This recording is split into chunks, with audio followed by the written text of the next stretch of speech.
Pandora's box is about to open wide. Drewster, stop fondling your microphone so noisily. Oh, dear me. Welcome everyone to Pandora's box. Sorry about that little fondle there. He just can't help himself. He's always just playing with his todge. I like a good fundle. Yeah, just doesn't? Various todges of his life, whether it's his microphone todge or his meat todge. Yeah. But anyway, ladies and gentlemen, thanks for joining us today. Yeah. And on Pandora's box. Anyway, anyhow. Thank you for joining us today. We are gonna give you a spooky story today to kick off the show. We haven't done a little spooky story in a while. No, and to give reference as well, you've been bigging this up since coming in today as well. I know. Saying this is going to be a real good one. Well, that's because, as long-time listeners know, I'm a fan of a spooky tale, a mysterious tale, especially one that's supposedly true. Partial to a goosebump. Yeah, I mean, I love Goosebumps when I was a kid. I'm dubious of anyone who isn't. Yeah, did you guys like Goosebumps? Well, you were too probably. Oh man, I watched the movie with Jack Black. I used to have I haven't watched any of the movies. I used to read the books all the time when I was younger. What about the television program? Did you ever watch that? Yeah, I did see the television program. Yeah, that was always. And I remember there was this one. There was a pink. Do you remember the old books? You could like have different endings to the stories as you went through them. You could choose your own storybook. Yeah, that was so good. That was pretty cool. And I always had this one called like The Headless Man or something, and it was like. That was always pretty sketchy. Even the picture on the front, it's like this guy holding his head like on a staircase, and I was always pretty sketched out with that one. That's pretty cool. Yeah, I had quite a lot of Goosebumps books, but I can't remember like what they were all called now. I remember there was one, and it was like a ventriloquist dummy. Does that like ring a bell? And he was like the main character of like the movie that they brought out, which was the weirdest bit about the movie. It was like Happy or something like that. Yeah, I don't think it was happy. The scariest bit about the whole time we were in the movie was like a woman had like a heart attack on a row or something. Or so like there was like loads of lights going on. Me and Jake were sat there like, what's going on? You know what Jake's like? Jake was sat there going, why are the kids running around with torches? Getting triggered, proper triggered. Jake was getting angry. And then we later found out that there was like a woman passed out or something. They were like getting ambulances in. So yeah, that was the real spook of that story. You never know when you're at the end of the road. Goosebumps, man. Goosebumps. Ugh. Crazy. But yeah, today we will bring you the. This is I say supposedly true story. There's definitely there's truth to it. The question is how much truth is there to it? Because this story that I'm about to tell you, there's multiple witnesses spanning different households and even spanning the distance of about 300 miles.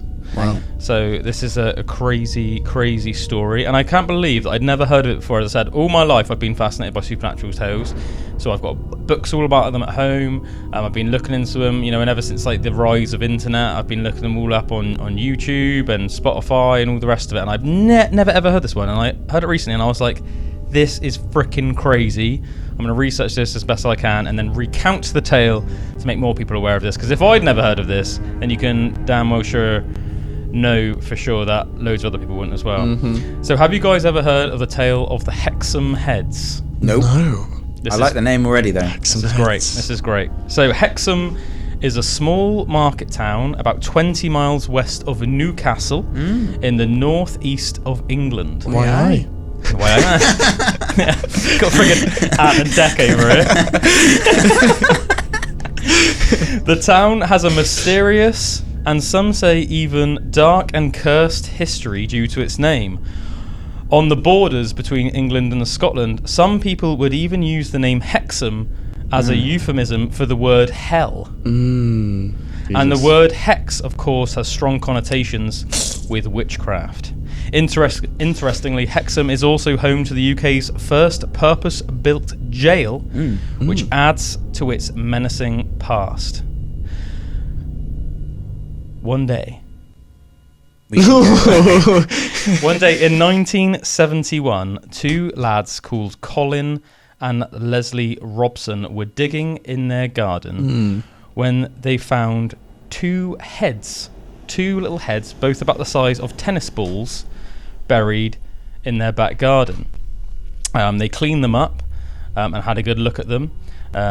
One of them would eventually become known as the male, and the other one would become known as the female. The heads had an unsettling appearance due to the male looking angry and the female having a menacing grin. What? So the heads, the heads had expressions. They weren't skulls. Sorry, the heads, they weren't actual skulls. They were the size of tennis balls. They were like figures. Stone figures. It was like little stone figures. Yeah, I probably should have made a point of saying. Because I've seen those like shrunken heads. That's what I was having that. Yeah. No, these were like stone figurines. That's almost like creepy in a way. Stone carvings. Yeah, stone carvings.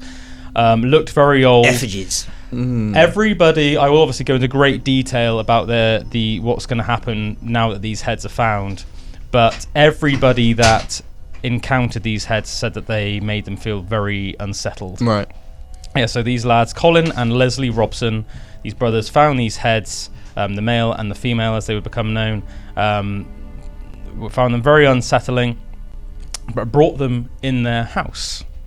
Once the heads were brought inside the house, however, an unsettling sequence of events would start unfolding. Weird phenomena started happening in their house every night, usually between 2 and 3 a.m. The heads would move seemingly of their own accord. No one ever actually saw the heads move, but they'd like go to sleep with them somewhere, and then they'd wake up, they'd be somewhere else. Bottles would fly across the room.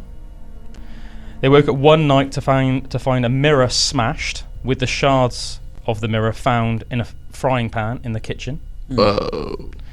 Their sister's mattress was one night suddenly and inexplicably showered with glass while she was in the room. Whoa. Other strange things would happen. They'd be watching television and strange noises would happen, and almost like an electronic charge and things like that. Almost like poltergeist type activity. See, again, like, I always think when we go to these sort of stories, at what point do you think you would just go, get rid of the heads? If I brought these two creepy little heads into my house, and then everything started going wrong, and everyone thought, these heads are like cursed, or like, these heads make me feel uncomfortable, I'd get rid of their heads. I think, like, hindsight, to be fair, though, I think hindsight is always 20/20, and also, you've got to bear in mind, say something strange started happening after, say, you brought these heads in the house.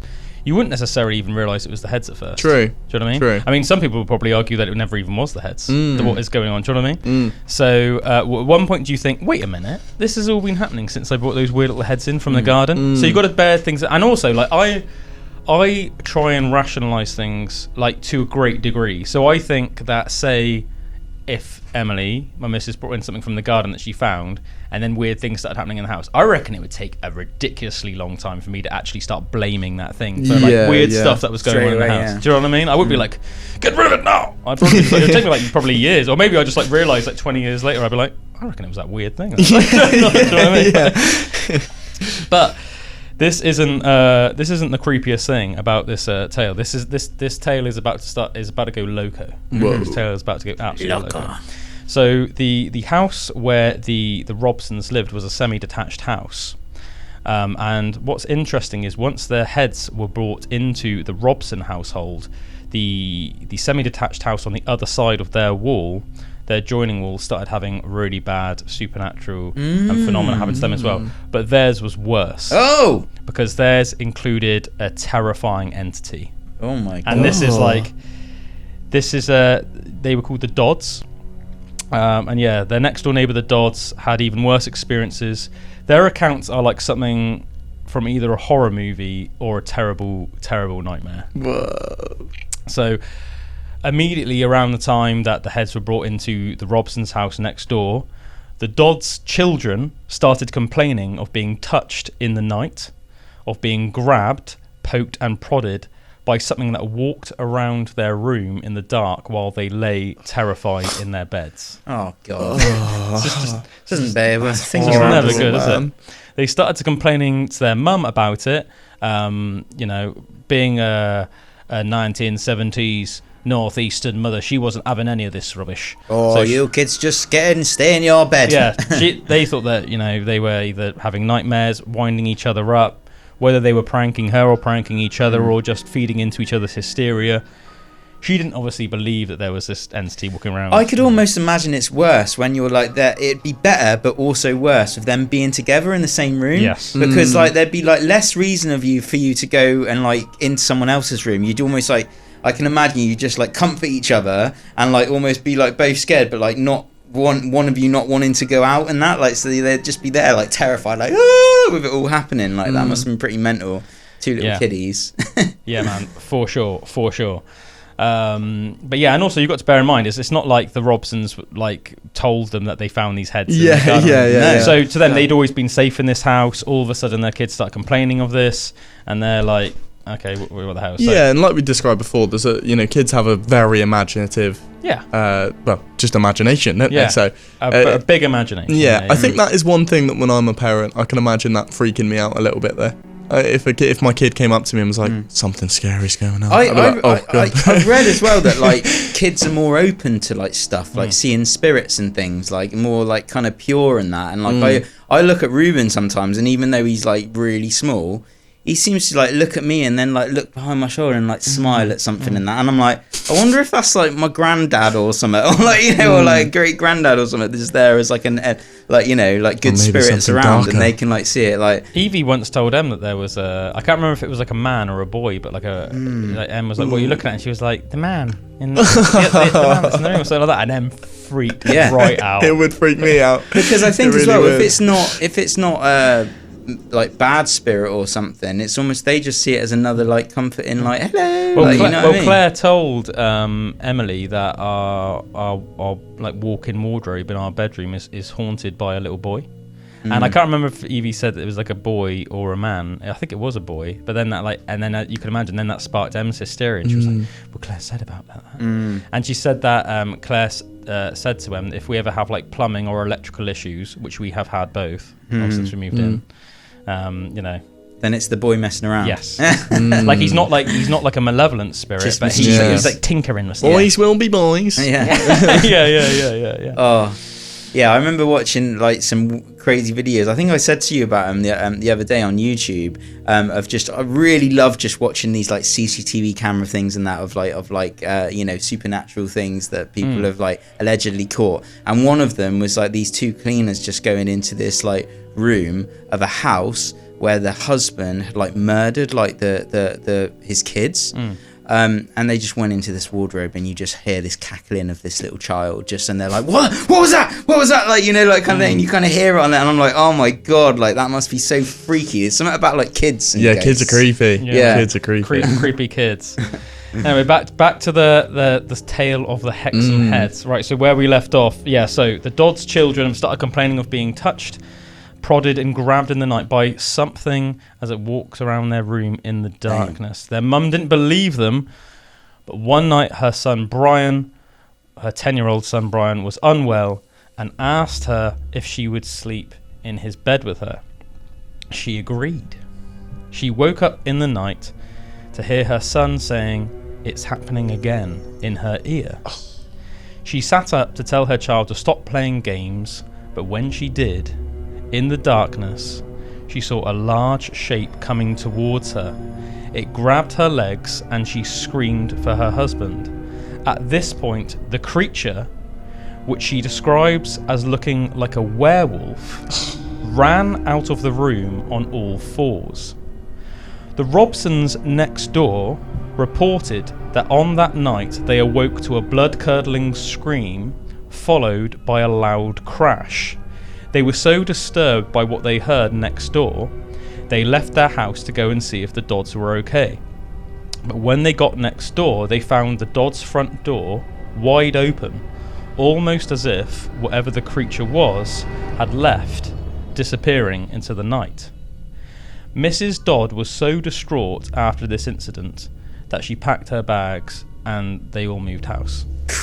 Straight out. Good on her. See you Good later. on her. That is someone I can get behind. I'm a big fan of that. After this one incident, which I think gives a lot of credence to the story as well. Yeah, and like we said in previous stories, I think when different families and different people are all backing up the same story, experience and something together. It really does add a bit of credence to it. Oh, 100%. So after the Dodds left, the Robsons did stay in their house.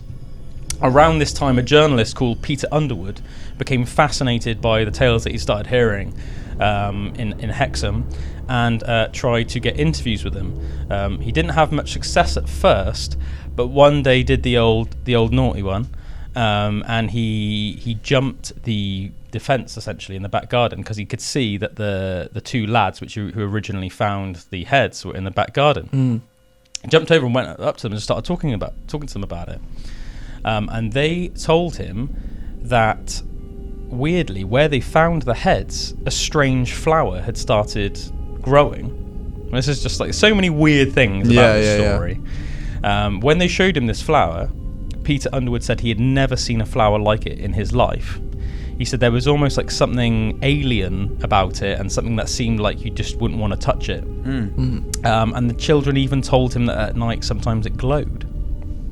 Now, although the Robsons stayed in their house and they never saw a wolf-like creature or an entity walking around their house, strange incidents did continue. One night they looked out their window and saw a strange orb floating around, a glowing orb floating around their garden, around the area where they dug up the heads. Eventually they decided to get rid of the heads, so they sent it to Newcastle, the Museum of Newcastle Museum. After this, they were so concerned with the incidents that had happened in their home and next door that they got their house exorcised.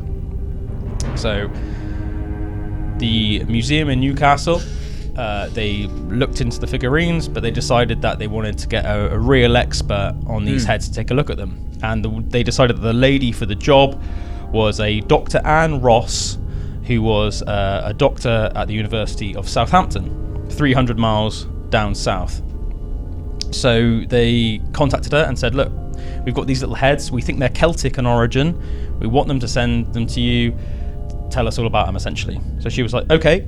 They didn't tell her anything about the incidents in the houses or anything like that. They just said, we've got these heads for you, blah, blah, blah. So they were sent to her. And at the time, as I said, this wasn't like it was like big news, like on a national level. So she wouldn't have known anything about these. When they had the heads at the museum in Newcastle, did they experience anything weird, or like was it? Did they just ship them straight off? Like, I think that quickly? they, like everybody that encountered them, they said they found them very unsettling. But they left them in the museum.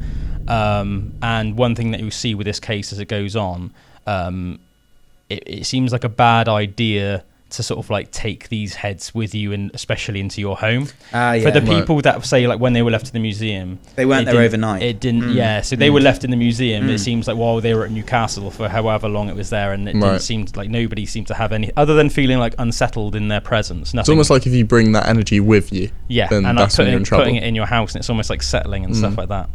Another interesting theory. We'll talk about it a bit later on as well, is that there's something about children that seems to almost like unleash the power in this. There seems to be, I remember on that Poltergeist documentary we watched as well, that children are more susceptible to that, and it was before, it was like pre-puberty children were like these spirits could like something almost pure manipulate them, and it was like really weird. Like I remember that, and then it was after the daughter like had like a period and stuff like that, it stopped happening to her like as much then. Was that the Enfield one? Yeah, that one? And I remember that about that, and I thought that was a bit weird. Like before that, it was like speaking through her and stuff, and like. Do you know what? I reckon the Enfield one is one of the most fascinating cases in British history, like supernatural history, and I think this is one of the few ones that I think that rivals it for me. So good, so interesting, I should say. Anyway, anyway, the heads ended up in possession of Dr. Anne Ross in Southampton University. She's a very well-respected scholar and doctor. She was very busy with her lectures in the day, so she decided that she would study them in her spare time at home. So some real strange stuff started happening in her house. At first, it was just banging and crashing, things like that, until one night she woke up in her bed. She said she felt extremely cold and sort of unsettled, as if she was waking from a nightmare. But then when she looked over, she said she saw something walking out of her room, and she said, and as it got closer to her door, which was white, almost like the moon coming in on her bedroom, reflecting the light off the white door, gave just a bit more light that she could see that it was like what she described as yet again like a half wolf, half man type being. She said it looked about 6 foot tall, but that was hunched over, Right. so could have been taller if it was standing upright. But what's really, really crazy, as this specific account goes on, is she had children. She had a daughter, a 15-year-old daughter, and then a 5-year-old son.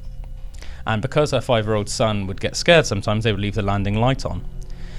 And she said that when the creature walked out of the room, she felt compelled by some strange, almost like force. That's how she described it. Now, whether this was just her own sort of curiosity / almost sense of security kicking in, which I think we all do have, especially as parents, or whether it was something more supernatural than that, we don't know. But she got out of bed and decided to follow the creature. She said that when she walked onto the landing, because the light was on, she then saw the creature in like full, like we're seeing each other right now. So it wasn't like, it was a shadow, or it was like, sleep paralysis, and she just saw a figure as she like woke up. Like, she was like seeing this creature on the landing. By the time she had got to her bedroom door, the creature had walked down the landing and then turned around to walk down the stairs, and she saw it walk down the stairs. She then followed it round the landing and then saw it walk halfway down the stairs, and then it leaped over the banister onto the hall, into the hallway floor. She then walked down the stairs, turned around, and she said for some reason at that point all of her curiosity left her body and she just felt pure terror, and she ran upstairs to wake her husband. She woke her husband up screaming, blah blah blah. He searched the whole entire house and couldn't find anything, no trace of it. Obviously really traumatic incident, but this was like a very well-to-do lady. She was very intelligent and very resolute and strong and everything, smart lady. So that her and her husband put it down to like a terrible nightmare, like a really really sort of extreme nightmare and things like this. Until, bearing in mind, as I said, this doctor has absolutely no idea what happened up north. So it was a bigger world in those days as well. You've got to bear in mind this is the 70s. So I think there might have been like some local Newcastle sort of like newspaper reports about what happened up north. But she's like 300 miles away. She doesn't know anything. As far as she knows, she's just like dating these heads, Interestingly, during this time, she was researching the heads. She dated them to about 2,000 years old, to Celtic times. And made some interesting observations with her knowledge of the Celts. So the Celts were fascinated by human heads, and they used to sort of worship them. They thought that the human head was where the soul resided, and as a result, they used to chop off the enemies of their heads to keep them as almost like trophies and prizes. And they would even sometimes keep the heads of their relatives and loved ones in in their settlements, do you know what I mean, in their like little houses, if you want to call them houses, because they just thought they were almost like holy relics, and they would worship heads. So this is just a nice little bit of interesting side trivia, if you will. So often Dr. Anne Ross would have to travel to London to do various jobs in London universities as well. And when she would do that, she would travel with her husband, who worked in London. As I said to you earlier, her daughter, who was called Berenice, she was 15 years old, so she was old enough that she was trusted to come home from school on her own, look after her younger brother until her parents got home at about 6 o'clock. So one day her parents come back. They've just come back from London. It's about 6 o'clock. They knock on the door. Her daughter answered the door, and they could instantly tell that something was very, very wrong. She was shaking, crying, very, very upset. They're worried, really worried for their daughter. They come in, she says, "What happened?" She said that when she came home from school, she opened up the door and saw what she described as like a werewolf walking down the stairs, a werewolf-like creature walking down the stairs that looked at her and then jumped over the banister. Yeah, exactly. He likes pulling that move. Yeah, he does. Something that's like that. He's like loves that one. He's like, yeah, I'm a freaking ninja. He said it then walked towards apparently her bedroom, which I thought was interesting because her bedroom must have been on the ground floor, which is obviously quite rare. But apparently then it walked towards her bedroom, and then once it went into her bedroom, seemed to have disappeared. Now, after they were told this by her daughter, then obviously this took their fear to a whole nother level. Yeah. Because they corroboration. Yeah, they'd rationalised this as a terrifying dream for Dr. Anne Ross. But now their daughter, without knowing anything about her experience, had basically said she'd had exactly the same experience. Then obviously this made it awful for all of them, because then it makes it so much more real. In the next couple of months, while Dr. Anne Ross still had the heads with her, apparently Dr. Anne Ross didn't put two and two together as well during this period, so she didn't make the connection that maybe this was due to the heads being in her possession, because why would she? Yeah. You know what I mean? She was just terrified, but didn't, she was just working on these heads in her spare time. Apparently later on she did make the connection, and but not at this stage she hadn't. Apparently over the course of the next couple of months, every single member of her family saw the entity. So her husband saw it, her youngest son saw it, and even her daughter and herself saw it at the same time on one occasion. Interesting that it's not really doing too much at the moment though. It's just kind of moping about. You know what I mean? Yeah. No, yeah, it's interesting. It's not like, it doesn't seem to be... One thing I do think is really, really creepy though, is especially the most detailed account we have of them seeing this creature was when Dr. Anne first saw it, when she said she woke up in a cold sweat, and she turned and saw it walking out of the room, because this almost implies, or you could almost imply, that she felt perturbed in her sleep, disturbed, because maybe it was doing something to her, and it was doing something maybe enough to wake her up, and then maybe when it realised she was waking up, it then went to leave the room, which is creepy on several levels, isn't it? Because I think as human beings, one of the things that's most creepy to us is the idea that when we're asleep, there's something that shouldn't be in your room, standing there observing you, which sounds like what... And that's the whole sleep paralysis thing. Yeah. People experience that a lot, don't they? It's almost like something's trying to almost looming over you. And just watching, or just even if it's just whether it's in the corner of the room just staring at you, or whether it's at the bottom of your bed, or slowly creeping towards you. It's the idea that something that shouldn't be there is there. Do you know what I mean? Which is really quite horrible. Anyway, around this time, Dr. Anne started realising that these things had only been happening since the heads had been in the house. So she sent the heads, as soon as she'd realised this, she sent the heads back up north immediately, because she feared for the safety of her family. I believe she even was quoted as saying something like she feared for the physical welfare of her family. So she sent them away.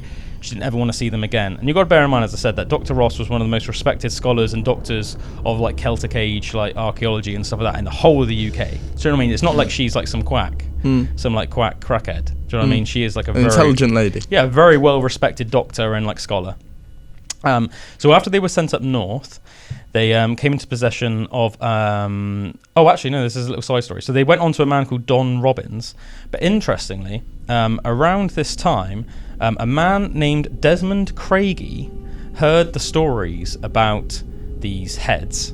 And this is a little bit weird, because this almost makes you think... Well, it could make you think several things. Desmond Craigie came forward and said that the heads weren't 2,000 years old, and said that he had made the heads himself 20 years prior.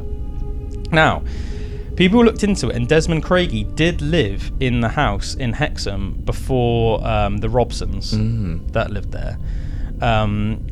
But he was never known to be a sculptor or anything like that. And several people have disputed this, saying that the heads are far too authentic to have been made in modern times, just 20 years before they were found. Do you know what I mean? They were far too authentic to fool, say, one of the UK's leading experts in Celtic, sculptures and things like that. Obviously, the Museum of Newcastle, although they weren't as clued up on the subject as Dr. Anne Ross, they still obviously had very experienced people who were dealing with history and archaeology there, and they thought that they were genuine Celtic artifacts as well. And apparently also the stone that the heads were made from, they were almost a very unique stone that almost seemed like limestone mixed with quartz. which was very sort of like unique, and it's quite hard to like come by, say, in the 50s. Do you know what I mean? So a lot of people said that either he was saying this to almost like to just get a bit of attention. Yeah, wanted like an in on the story. Yeah, wanted an in, maybe wanted his 5 minutes of fame. Some people, this is where it gets a little bit conspiracy theory-ish, even say that he might have been paid off to say this to sort of quench the flames of inquiry. Yes, because as you can see, this story does have a very mysterious end as well, which adds credence to that theory. Yeah. So, after Desmond Craigie came out and said this, you know, people like Dr. Anne Robbins, several other people said, basically, we don't really believe that. You know. Anyway, the statues ended up in the hands of a man called Don Robbins, who wanted to study them. This is quite interesting, and I think we might have even talked about this on the pod before. Don Robbins is a man who is mainly known in his day for having the theory that stone, in particular, can absorb memories like a cassette tape. And he had the theory that when people have like ghost-like encounters, anything like that, it's not so much like a ghost that is aware it's a ghost that's coming back to do something. It's more literally like a recording that is energetic memory. Yep. Right. And that it's stone. There's something about the properties of stone that can absorb this, and that's why often the most haunted places in the world are castles and stuff like that. Castles, like streets, things like that, where it's like almost like it's a stone foundation or thick stone walls, something like that. And he was one of the sort of almost like the pioneers of that sort of theory. So he had the theory that stone could absorb memories, much like a cassette tape. But it is worth mentioning as well that he took these thinking that this could be some sort of memory that was stored in the stone heads, dating back to like 2,000 years to like Celtic times. Now, obviously, that still like makes it really creepy and weird, because like why was there like a werewolf walking around in like Celtic times? But it is interesting to mention that one of the reasons that the Romans were very, very scared to invade Britain, Britannia, is because they saw Britain as like this very supernatural land. They thought that even like the English Channel would have like just been nearly impossible to pass, and they saw the like what we now know as like Britain as like a realm of supernatural beings, of like all sorts of things, of like giants and demons and monsters and fairies and stuff like that. And that they like, even the Romans, who were like obviously pretty much terrorizing the whole rest of like the world at that point in time, were like openly scared to come to Britain. So that's just an interesting side note. Yeah, I love that about this country. I think there's like so many weird stories, supernatural, or even like cryptids and stuff that originate in this country, like more so than anywhere else, I feel, apart from like maybe like America. But it's just a cool place to live for that reason, isn't it? Oh yeah, definitely. Old It's got circles. a lot of mystery, exactly. a lot of cryptids and strange things. Ancient stone circles or whatever. Lots and lots of different cryptids. But it just makes it very interesting. So, but a lot of people think that Don Robbins' theory that maybe the Stoneheads had almost like recordings of like an event, and that's what these people were experiencing. A lot of people dispute that because it did seem that at times the wolf-like entity did respond to the people it was terrorizing. The main case was Mrs. Dodd, who when she woke up and her son said it's happening again, and then she looked up and saw it, she said it walked towards her, grabbed her legs, and then when she screamed, it ran out the room, which is more like a direct response to what she was doing. It's like an interaction, isn't it? Yes, far more than like almost like a playing. But the second one with Dr. Ann Ross, that did seem more almost like something that was playing on a loop, didn't it? Yeah, but then it seemed to interact with the surroundings, like it jumped over the banister. So it's almost like, that's weird. If it's like a memory, it wouldn't have had a memory of like, do you know what I mean? Yeah, it's no, like, 100%. It seemed to know its surroundings still. Yeah, 100%. It's interesting to note that Don Robbins never had an interaction with the wolf-like creature, but strange things did happen to him. It's also important to mention that Don Robbins didn't have any children, which As I said, so we said earlier on in the show, a lot of people theorise. Well, with this case, the wolf-like entity only showed itself to people with children. It's just, and other people have said, as you mentioned earlier on, Drew, that like children seem to have like a connection maybe more to the supernatural than grown-ups do. So he never had an interaction with a wolf-like creature while it was in his possession, but strange stuff did happen to him.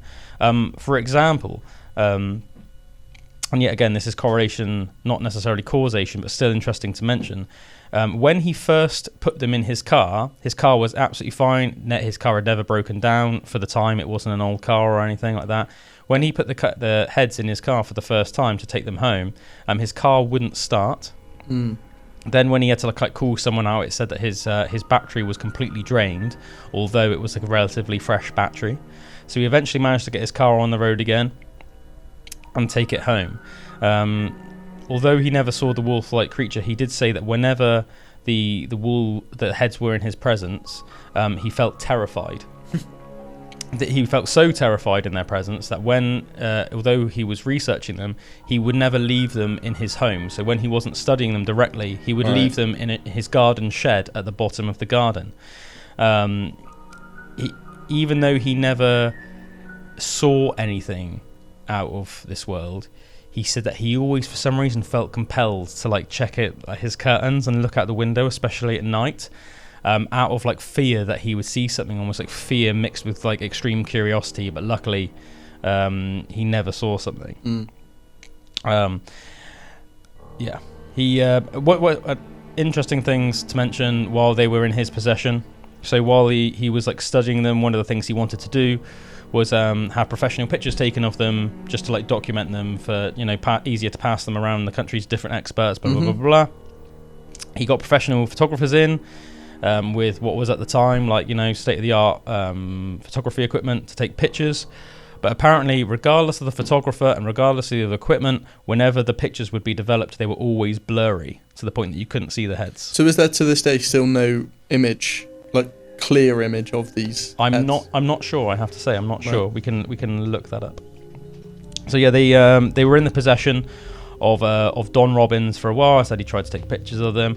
I don't know what research he exactly did with them to try and either confirm or deny his theory about the stones absorbing the memories.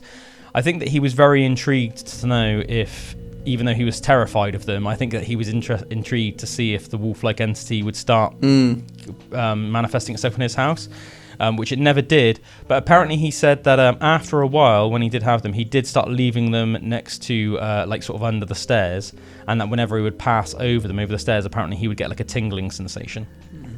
It's interesting, like terror is such a big emotion, isn't it, to go through. So for something to install terror in you every single time you look at it, that's quite like a powerful thing to go through. Oh, 100%. Another interesting thing that happened to Don Robbins while he had them was, although he never, as I said, the wolf-like entity never manifested itself, he did say that whenever the heads were in his presence, he felt like they were watching him. And that made him feel extremely uneasy to the point that's like, so he would always have to like turn the heads away, things like that. And apparently, especially the one that was known as like the female, he always felt like she was like staring him, watching his every move. Is that the one you said was like grinning as well?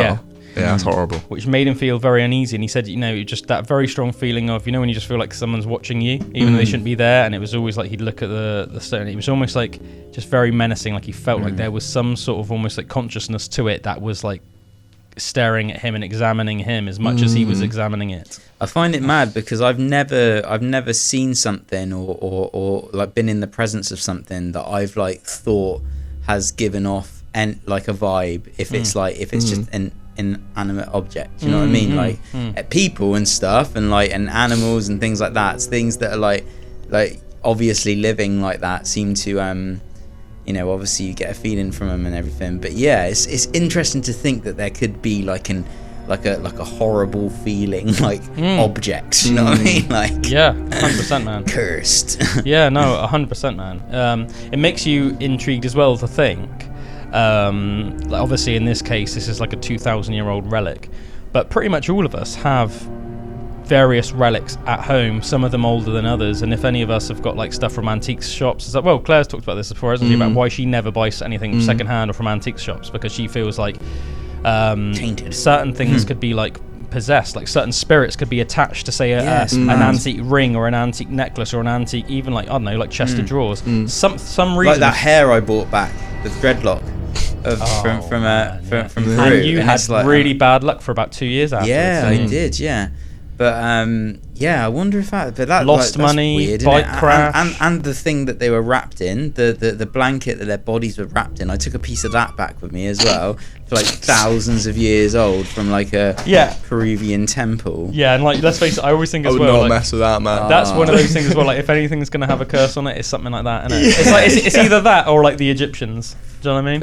There's one sort of thing I would not want to mess with. It's like some Peruvian, some like dead woman's 3,000-year-old dreadlock from thousands of years ago. Mate. And a piece of cloth that the body was wrapped in. That's just you're asking to be hexed. Yeah, you are. Asking to be hexed, man. So that's it's interesting, isn't it, that Claire even says that, like, she doesn't even buy anything. Yeah, she even says like secondhand clothes and stuff. And obviously her and Josh live in like a brand new house, Yeah, so they were like yeah. the first people to ever live in that house. Yeah, she doesn't buy secondhand clothes or anything like that. And it's interesting to think, like, I have quite a lot of old relics in my house. Do you know what I mean? Because I've always like antiques, and my mum's given me like, you know, hand-me-downs and stuff, which are like, and you know, we're already like from secondhand shops when she bought them and stuff like that. And I think you're probably a bit more like similar like that as well, Drew. So it makes you wonder, isn't it, like, because obviously you don't think about these things normally, but when you hear a story like that, it makes you think, like, what could be attached to the things that you have at home? Do you know what I mean? What could just be like sitting at home, Observing dormant you. at the moment, and then you could like accidentally like unlock something one day, and then some weird entity would just like come out of it or something.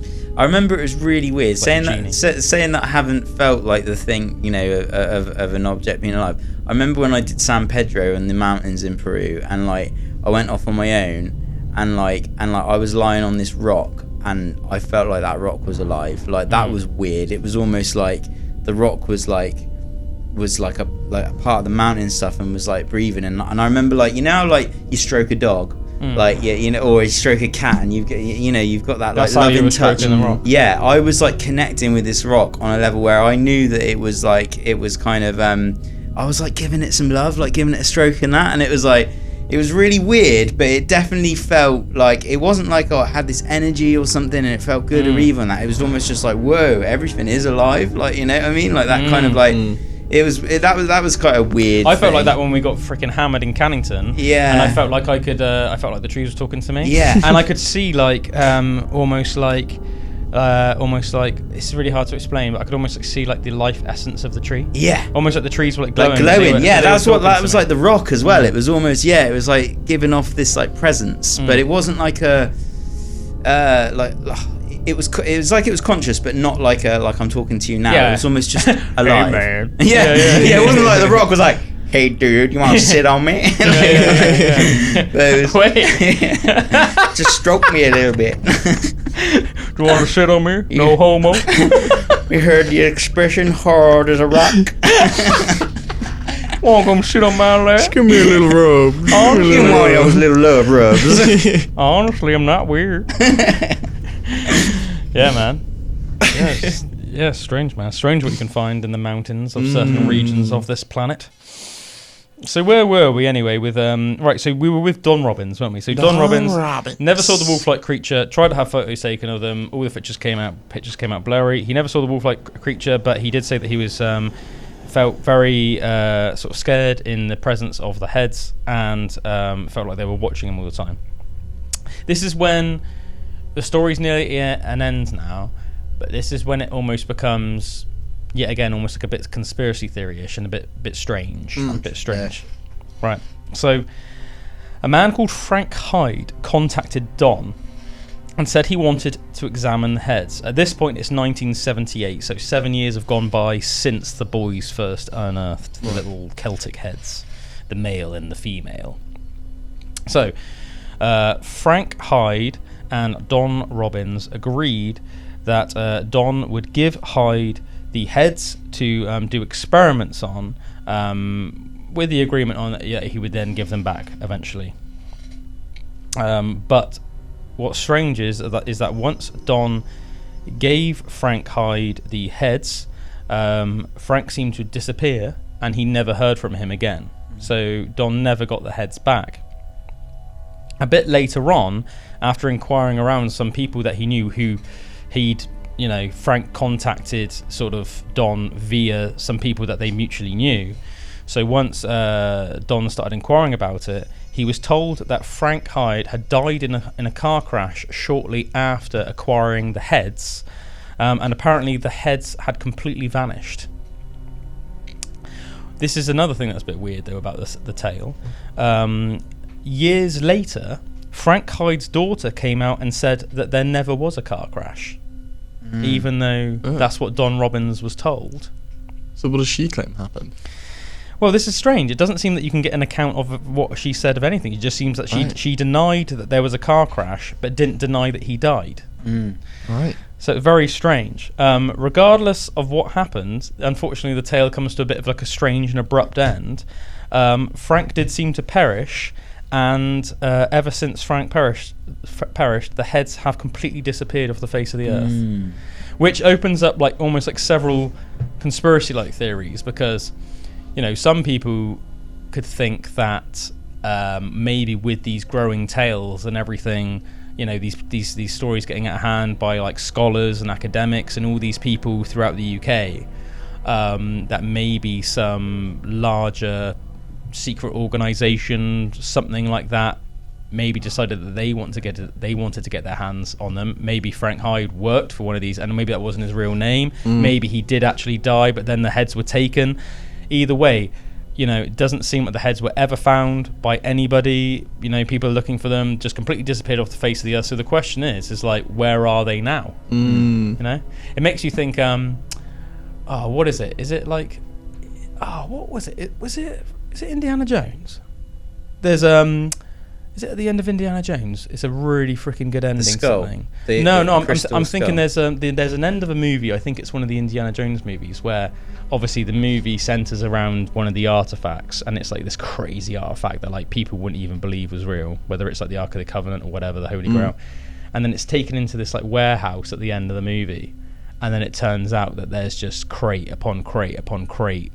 And it almost like seems like there's all of these ones, and it's like this secret warehouse, and the movie almost ends quite creepily and mysteriously like that. I think it's one of the Indiana Jones movies.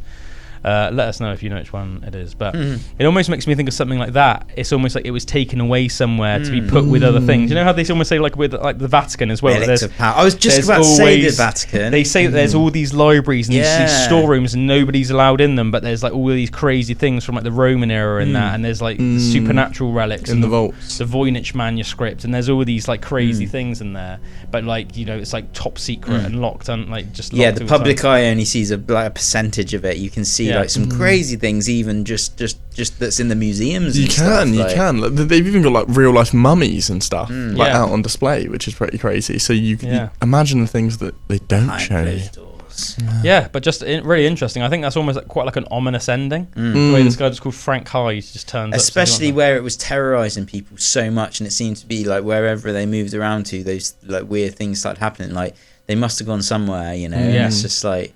If you were Don Robbins, you'd feel like you got away with it a little bit, wouldn't you? Dodged a bullet. Yeah, I guess. Although it must have been almost like frustrating for him that it was while it was almost like in his possession that they got lost. Do you know what I mean? Like now we're never. Do you know what I mean? There's never going to be further research done on them because it's like, well, just nobody knows where they are, and it makes you wonder as well. It's one of those things like you always think like if you could like for some reason ask a genie like 3 wishes or something, like imagine if you just did have the power to just know where they were right now. Like, where the hell are they? That would be cool, yeah. Do you know what I mean? Yeah. Just like, where are they? Are they like in some government, some like British government facility somewhere with like other weird artifacts, or are they just like at the bottom of a cupboard somewhere, somebody's cupboard, and they're just like completely forgotten about? And if so, like where? Oh man, it's those out space artifacts as well. Like when you say about like government stuff or like what's in possession and that, like UFOs and that have been recovered in that, like that's insane as well. Thinking that these things could have come from like thousands of miles away, but like or like meteor rock and things and stuff from the other realms. Oh man, yeah, totally. But I think, well, even with that Hexham Head story, I mean, there's so much to that story, and that's one of the reasons I can't believe I've not heard it before. Yeah, I know. But I mean, even with that, there's so much to it, because even with that, there seems to almost be like things that make you more think of almost like extraterrestrial things rather than like typical or maybe than like typical supernatural stuff, because like the way that where they dug up the heads, there was that weird like alien looking plant, and then they looked in the garden, and there was like an orb flying around. Do you know what I mean? You could almost think that was maybe more.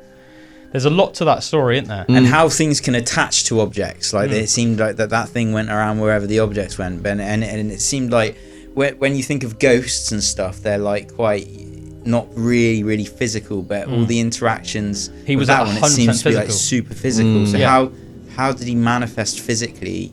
You know what I mean? In like 300 miles away, just because of these stones. And that's it. I thought that was really interesting as well. The fact that like when this like werewolf like creature was like seen, it was like a hunt. It wasn't. Yeah, you said it wasn't like ghostly or anything. It was like it was a tangible physical being. They even reminds me of that cat one we talked about as well. I didn't know that one. The cat one scared me. That was pretty creepy. Wasn't it? That was a really creepy story. Yeah, I found that one fascinating. That was another just really freaking weird, creepy, airy one. Do you know, I weirdly find the cat one like well more terrifying than the one we went into today. I think it's the like difference between like a cat human and like a dog human or like a wolf human.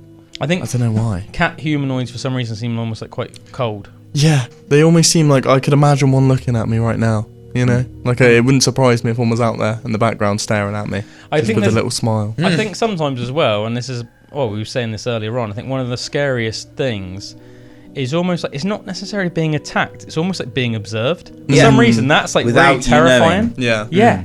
And then with that cat one. I can't remember even the name of the people that had the encounter and everything like that. I remember they were like actors that at the time were like fairly famous actors in London, but just the fact that they said this thing was just like stood in the freaking window of their French window, just staring at them. Yeah. Oh, that freaked me right out. But didn't even like do anything. It's almost, and it makes so many questions as well. Like, would it have hurt them if they didn't have a locked door there? Like, why didn't it didn't seem to like try and get through the door, but like, what was it trying to do? Like, what was it doing? Was that the same one where like some woman commented, like really freaked out that she'd seen the like cat entity as well? There were two people there. They were having a meal. It was like this couple. I think they were both actors, and they were having like a meal in their kitchen or something. I thought there was like maybe I'm mixing up two stories, but on one of the stories you told us on the pod, there was like you sort of found this story, and in the comments there was this woman who was like terrified that she'd seen the entity. Oh yeah, I think that might have been that one. Yeah. I think that might have been that one. That's creepy. Oh yeah, for sure, man. Yeah. I can't remember what that tale was called. It was like, obviously like the something of something, but I can't remember. Yeah. I think it began with an O, but that's all I can provide. Maybe. Yeah, man. Tales of the Unknown. Tales of the Unknown. Super creepy. But yeah, that Hexham heads. I want to see like a photo of the heads now. Should we see if we can find like a photo of the Hexham heads? Yeah, let's try and find one. Let's try and do it. I'm almost picturing like sort of like theatre like masks, like the theatre masks where one's like smiling and one's like crying. They're always quite creepy. I'm picturing that. Let's have a look. Oh, here you go. So photos have been taken of it. Oh yeah. So there you go. Oh look, there's with them back in the day. Look at that little creepy. That is so weird. The Celtic heads. Yeah, there they are. Look. He looks like he's got a bit evil. That one. Yeah. I saw the head. Old Colin over there, looking a bit creepy. There's some like. Oh yeah, look at him. Some drawings. So, I guess that must be maybe. I don't know. Maybe that's the female, and that's the male. Because that looks more angry, doesn't it? And that looks more like a grin. The Hexham heads. Yeah, it's quite interesting to mention as well. You know that Paul Underwood guy, the guy that was the journalist. He's since wrote and released a book about the Hexham heads. So if anybody listening is interested, you can read his book, because he became so fascinated by the story. He wrote a whole book about it. He went and did loads of interviews with all these different people and got loads of different people to chip in. But that's pretty interesting, isn't it? The Urban Prehistory Book of the Hexham heads, and then there's this like wolf-like creature and then the heads. Do you reckon they put it in for some reason in jeans? Yeah. Just so that you wouldn't be able to see its dong? Yeah, probably. Because I can't imagine a Celtic werewolf would be wearing frickin' ripped denim jeans. No. That is some bad. That is some not great artwork. Do you know what I mean? Yeah, that's cool, man. Yeah, Hexham heads. What a story. Love that story. Loving that. That was cool. They obviously did manage to get some photos developed in the end then. They look cool, man. It makes me like wonder what else is out there just underground, you know. Oh yeah, man. Do some digging. Just do some digging in your back garden, what we find. Well, and like going to some of these like ancient circles, circular stone things and that, I want to see if you feel anything like weird with them. Like what's the one in the Christ? Oh, with Outlander, like that really famous one in Scotland. Oh, I can't remember the name of it. Yeah, but that's yeah. I wonder if you'd like feel anything at any of these ancient sites and stuff, you know. Yeah, I think it's interesting with the Hexham one, with the Hexham Heads case as well. Just obviously, you know, at the beginning we were talking a little bit about the actual history of Hexham itself. That makes it more creepy and weird. That obviously the town where this place was found, like Hexham itself, was like the border clans of England and Scotland used to literally use the word Hexham as a word for hell. The fact that it was like the UK's first ever. Did I tell you guys this at the beginning? I can't even remember. It was the UK's first ever like location of a jail as well. So even that, it's like, do you know what I mean? It's almost like a bit. Everything about it seems like a menacing past. It feels quite like Lovecraftian, doesn't it? Like the same way that Innsmouth. Yeah, it's like a place that like seems really horrible. Oh yeah, great. Yeah, that's so good. The Innsmouth is like my favorite. It might be my favorite Lovecraft story. Shadow over Innsmouth, that's what it's called, isn't it? Oh, it's so good. I remember the first time I read that, I was like, you know when you're like proper gripped by something? I was like gripped. I was like proper gripped. Is it a real place somewhere? Or is it? No. I don't think so. There might be somewhere in the world obviously called Innsmouth, but it's not like the Innsmouth that he's referring to. You know what I mean? But yeah, that's a great tale, and it's like really freaky, and it grows like really naturally and authentically, but you just feel hooked by it. Like by the time I was like halfway through it, I was like, I like had to read that whole thing, even though it was one of his longer stories. I had to like read it all in one night. I remember I was up like super late, just like reading it downstairs, and I was like almost like freaked out because he's like looking over your shoulder and stuff. But it was like so gripping. So yeah, definitely recommend reading Shadow over Innsmouth for anybody that wants to read a freaky story out there and hasn't read that yet. But yeah, it just makes you wonder, doesn't it? With like with Hexham, the fact that, as I said, it was literally the word for hell by some of the border clans of England and Scotland. Obviously, with Newcastle being so close in proximity to the border between England and Scotland. And yeah, it just seems like it had and a lot of people also as well said that like that Hexham was like a cursed place and stuff like that. There was like old like tales of that. So it makes you wonder, like, do you know what I mean? Like who made the heads, like who buried them, like why, do you know what I mean? All that stuff, like what used to go on in Hexham like 1,000 years ago, 2,000 years ago, 3,000 years ago. Do you know what I mean? Was it like a centre of like supernatural and paranormal activity and all this stuff, or was it just like a normal place and it's just almost like just like legends that have grown over time? Just like, we shall never know. But very interesting. And obviously usually places, you know, etymology, a place will usually have a name for a reason. Do you know what I mean? So I think Bridgewater, I can't remember the exact origin of the name, but I think it actually comes from old Welsh words. Right. And I can't remember, it does have some sort of meaning which is relevant. Do you know what I mean? It's just like almost like makes sense, if you know what I mean. It's like a place over the River Parrett or something, but like the Welsh word for parrot was like something that sounds almost like Bridgewater, but not. Do you know what I mean? It was something like that. And like Stegursey, it was like owned by the Stoke de Courcy, so it was like the lands of the Stoke de Courcy, and then all the like Somerset farmers would be like Stoke de Courcy, and then like over the years it was like Stegursey. You know, Stegursey. You know what I mean? So it's like, do you know what I mean? All these things make sense. And like Spaxton, Cannington, Tun in Saxon, it's just town. I think. Yes. So it's like, so it was like whatever Spax and Canning means, it's like something town. You know what I mean? So it's like they all have make sense, but like the fact that like Hexham just means hell is like a bit, that is creepy. Yeah, and obviously, as I said, like hex, obviously the word hex obviously has strong connotations with like black magic and stuff, doesn't it? Like if you hexed somebody, you'd like curse them. Yeah, and it's so cool about England as well, is that there's so, like you say about history and that, there's some places that are just so old, like humans have been there for like such a long time, that it's like you can imagine there's just more of a rich history, like ghosts and everything as well. There's more chance of things like that happening. Like I always remember like those stories that like Meg told me about Ludlow, when she'd like be in the woods and saw those like firemen and like a whole like and like fires and like a town that actually did burn down they didn't know about, but then they looked up the history of it after, and there was like and actually a load of buildings that burnt there and everything. And it was almost like that was like an energetic. So like obviously there would have been firemen there. At the time. Yeah. Well, they saw the burning house and they saw firemen and everything, and then they looked it up, and it was like there was like all these like a little town like in that part of the woods and stuff, and it was like. Remember that Mystery Mondays one as well? And it was all about freaking like it all had like Marie Antoinette. And all and they walked around that different that it was almost like they went back in time. It was almost like they walked into like a recording of history. Or something. That's what it seemed like. And then that was cool. Didn't it also say as well that like lots of people have, even people that haven't necessarily experienced that exact thing, have like seen. Like I don't know, like the headless body of Marie Antoinette or something, just like walking around there. In like the really thingy dress, the period dress, the French Revolution era dress and stuff like that. Yeah, mad, isn't it? Absolutely mad. Have you? Oh, sorry, go ahead. I was going to ask if you guys have ever had sleep paralysis. Oh I've talked about it on the pod before. Yeah, because I've had it since we last spoke about it, I believe. Have you? Yeah, I've had it a couple times now. But it is a really fascinating thing, isn't it? Oh, so fascinating. I almost once I actually figure out, I'm awake and figure out what's going on, I'm like, that was quite cool. Yeah. But I had a weird one. Was it just Josh though in that skull mask? Yeah, it was coming to get. He's like, well, I pranked get the other one, brother. I got to get the other one now. Does your body like vibrate when you're doing it? No. So when I had it, I think one of the times I was like quite ill. I think I must have come back from holiday and I picked up like a cold or something, and I remember being quite ill and waking up. And sort of like knowing there was something in my room walking towards me, and I couldn't move, couldn't speak, but I was trying to say like, "Who are you? What are you? Go away."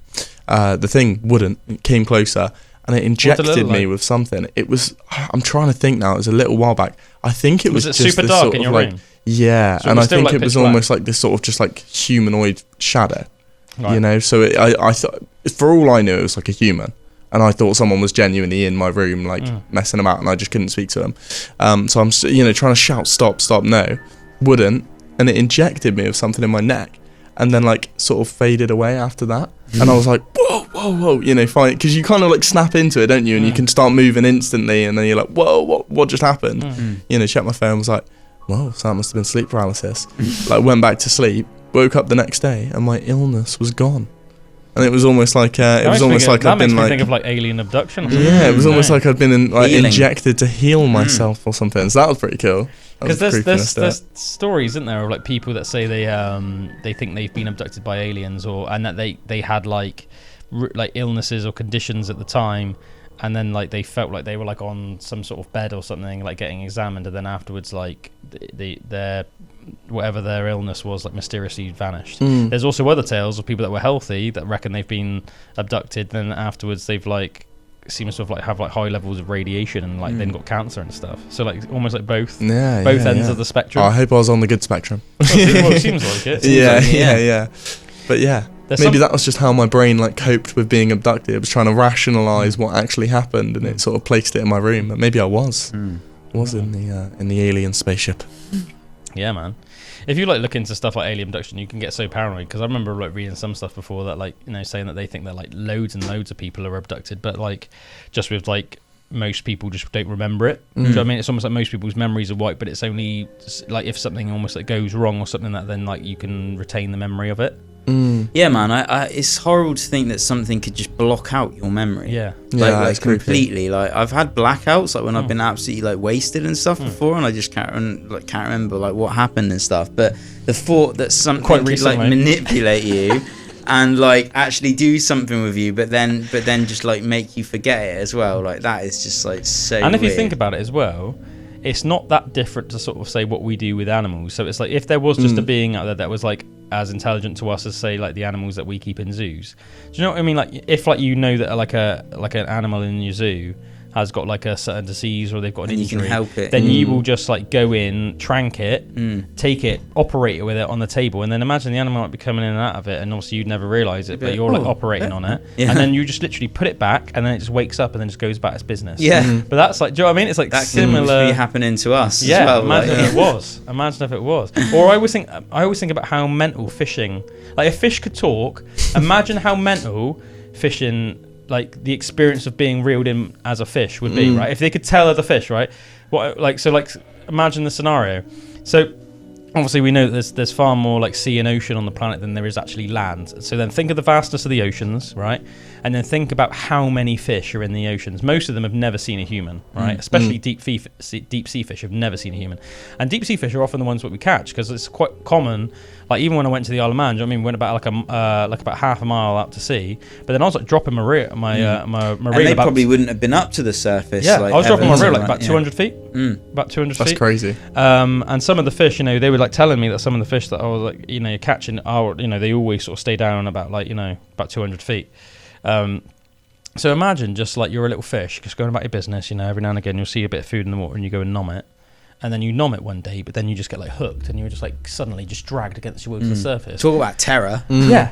And then you're like pulled out into this alien world all of a sudden. You've always been in this ocean world, which to you is like the only normal thing. And then you're suddenly pulled out into this like alien world. The sun, yeah.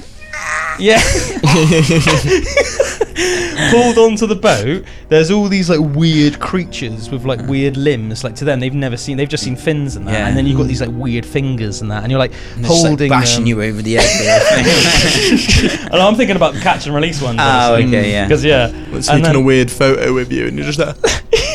Yeah. I think they're like holding you with your freaking just looking at you and what you would look like to this little fish that's just like examining you with their little eye, and you're like like unhooking them or whatever, and then like looking at them for a minute, and then they just chuck you back in the water.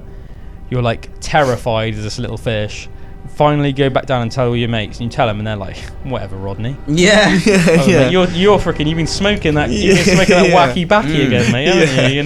Mate, it's so weird even with like having a baby and like and they've gone the whole gestation period just completely wrapped up in this bubbly cocoon of like just warmth and like get like food on tap, just not even having to worry about any of that stuff.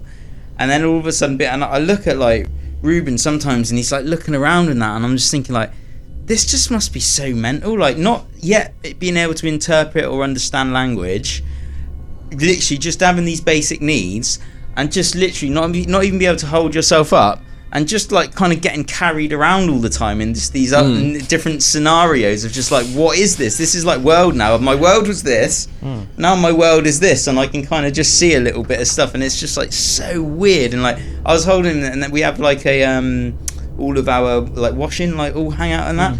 And I just like saw him just like staring at this washing, and it was like slightly like blowing in the breeze and that, and he just like completely fascinated, like what even is that, like, and just like it's just weird, isn't it? Like a whole different perception. Yeah, it's really interaction with like really young kids is fascinating, because we take it for granted so much that we just like know a lot of stuff. Yeah. But like obviously they are, when you don't, totally fresh. It's almost like becomes weird to you then, obviously, that like even like a little kid wouldn't know things that seem so obvious to us. Do you know what I mean? Like I know that might sound like really just overly vague and like obscure, but I think like any like parent knows what I mean by that. Even just like hello. Yeah, like, especially when your kid starts talking and they're old enough to ask you questions, but they're still very, very young. It's like weird, and I tell you what, it makes you realise how hard it is to explain certain things. Yeah.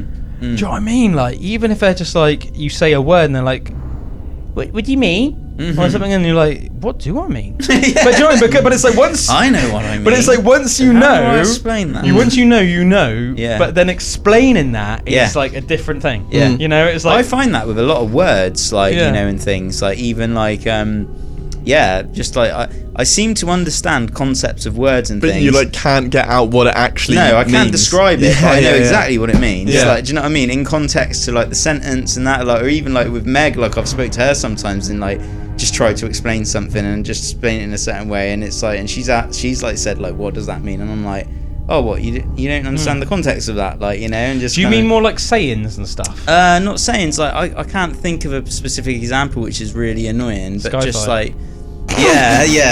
No, like words, like actual words in the context of a sentence, One thing that I find really intriguing with Evie in this, and I said yes, is like say like prudent. Yeah, that's very prudent. Yeah. Like, oh, that's very prudent. It's like I get all that, like observant or something, like But if I'd say that, and it's like words like that are probably a bit like less commonly used. But it's like, how would I explain that? Like just off the bat. Get out your Get out your dictionary. Have a look at the definition. Yeah. One thing I think with Evie that I find really interesting is like sayings. So like we have like a lot of sayings for stuff, and you don't, because everybody as an adult knows what they mean. You don't question them. So I'm trying to think of an example now. Now I'm on the spot. It's really hard to think about them, but it's like, I've had this exact same thing that you're describing with like foreign, like when I travel. Right. And I'll speak to people that like aren't fluent in English. I've had that with some foreign people as well. And you just like naturally say stuff, and they go, "What the hell does that mean?" You go, like a British saying. Yeah. And half the time I like can't even really describe what it means. I'm just like, well, like almost like Bob's your uncle. Like, we all know what it means. But then if somebody doesn't know what they mean, they're like, "What?" And you're like, Bob's job your done. uncle. Well, it means like sort of like if Bob's your uncle, Fanny's your aunt. Fanny's your aunt. Then it's like, oh, your Uncle Bob. Oh, Auntie Fanny. Who is Bob? But we have so many sayings like that, and I've said them like around Evie like quite a lot, and then she's like, "What do you mean, Dad?" And it's like really weird. Like it makes you realise how weird a lot of the stuff we say is, but you don't question it when you know it. And if you're in like a room full of other adults that are English, you just know what it means. So it's like, all these sayings, you know exactly what the person is on about. It's either they're signifying that something is good or that something is bad or whatever. Do you know what I mean? And I love that about language as well. You don't have to be so specific. It's like there are these like colourful ways of like getting across a feeling or something, or like it's cool. It's like, but when it's cool. I always wonder if dogs know that they're dogs. I can't remember if I read once that either dogs think that they are humans. If you are like obviously a dog that's owned by some humans. I can't remember if they think that they're humans or if they think that the humans are dogs. But I think it was one of the two. I show my dog to the mirror a lot of the time. Yeah, I like doing that. So I hold her up and I'm like, "That's you," and she's always a bit like, there's no reaction or no like, "Oh, that's," you'd almost expect, if I saw my reflection for the first time, I think I would be like, "Whoa, what is this?" But dogs just aren't interested at all. Sometimes, at first, I remember Rupert was like, thought it was another dog and was almost like that, but then he realised it wasn't, and then just kind of like looked. But it's like there's not that like. Yeah, there's not that like self-reflection of like, whoa, look at my coat. I thought that with cats. I thought that with cats as well. Like, they're just like, oh yeah. It's like they figured out that it's not another cat. But it's interesting. Like I wonder what they actually are thinking of it though. Do you know what I mean? Yeah, I think there's almost just like general natural understandings that as humans we probably pick up but don't even realise, and other animals probably do too. Like a dog, without even it seeing its reflection, probably knows what it looks like a little bit. I'm not sure if they do. No? I'm not sure if they do. I remember seeing a really good video.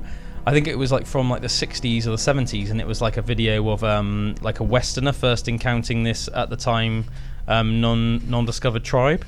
I can't remember. I think it was probably in South America. It might have been like some really remote part of Africa, but I think it was South America.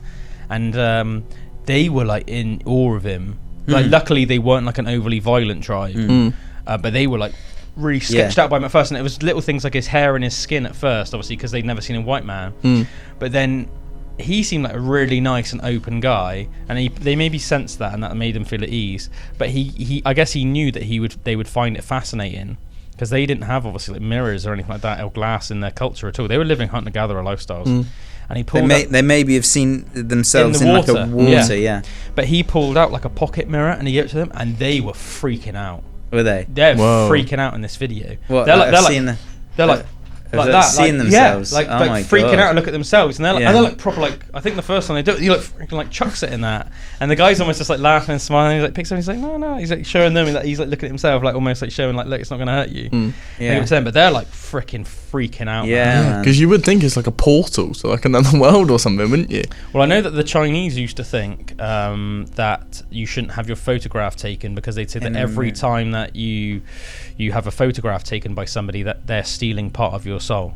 Whoa, that's creepy. Your part of your soul is then trapped in that photo forever. I do find it mad, like just thinking about photography, and like just someone was explaining black and white photography, and that it's just basically like shades of light. So we have color like photography in that now, and like we see it in color in that, but the way that the film or the camera has to interpret the color is like this. There's like a science behind it, and it's not exactly like our eyes do it. Like it's not organic. There's like this, but with black and white photography, It is literally just different shades of lights from the lightest white to the darkest grey and going into black and everything in between. And like, there's something really cool about that. So like, you're not actually capturing a picture of something. You're capturing a reflection of the shade of light that is bouncing off that object. And I find that really like interesting that you're just kind of seeing